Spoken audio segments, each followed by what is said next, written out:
Hello YouTube and welcome into another part 0 video for our leaders during the One More Marathon.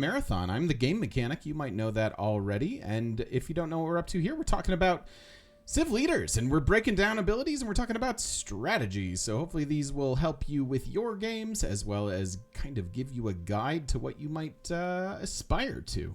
Let's talk about Lady Six Guy. Maya, not my typical jam, as it were. A very unique Civ. It's a fascinating design. I think in a lot of cases it turns out that they're too specific, and their needs are too narrow in order to have like consistency in spawns. But if you can find the spawn that works for them, they have an incredibly unique play style, and can be powerful, honestly. Like late game Maya cities are very powerful, and without further ado, let's talk about it. So non-capital cities within 6 tiles of your capital get 10% bonus to all yields, and when they are founded, you get a free builder. Note that does double up if you do feel like going for Ancestral Hall, although I tend to play a little bit taller, not as wide as I normally would with Lady Six Guy. The reason being, other non-capital cities get minus 15% to all yields. So the wider you go, it's sort of diminishing returns. That being said, 85% of a city is generally just better than no city. And so you can go as wide as you want, but just note that I don't know, it's kind of weird. It's just kind of weird the way it works. You can cram 13 cities in just like you can with a Coliseum.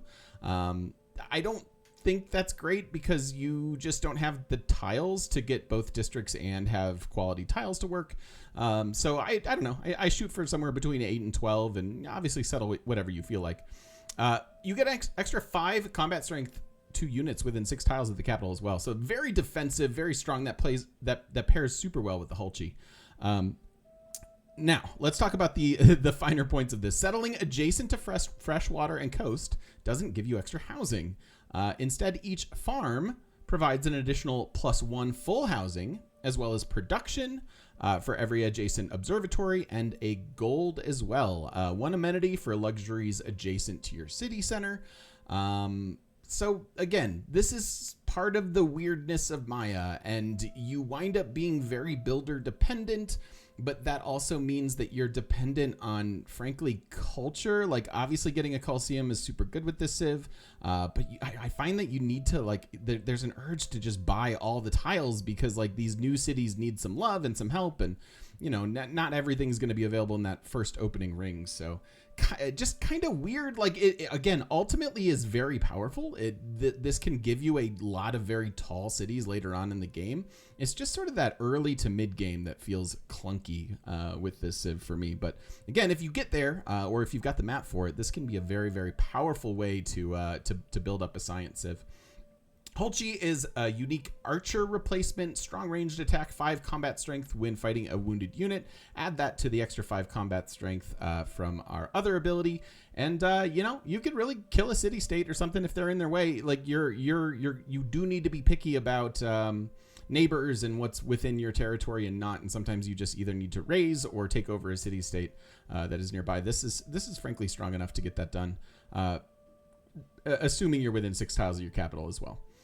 So really strong defensive early start in terms of combat. Cities, not so much. Observatory, this is very often a +0 campus, disappointingly. It is unique district, so it's half cost, which is great. And they can be very powerful because they get 2 science for an adjacent plantation, and then 1 science for every 2 adjacent farm or district tiles. So they do district triangle, just like you would any other campus. And then like worst case scenario, you're looking at +3. Usually I think you're +5.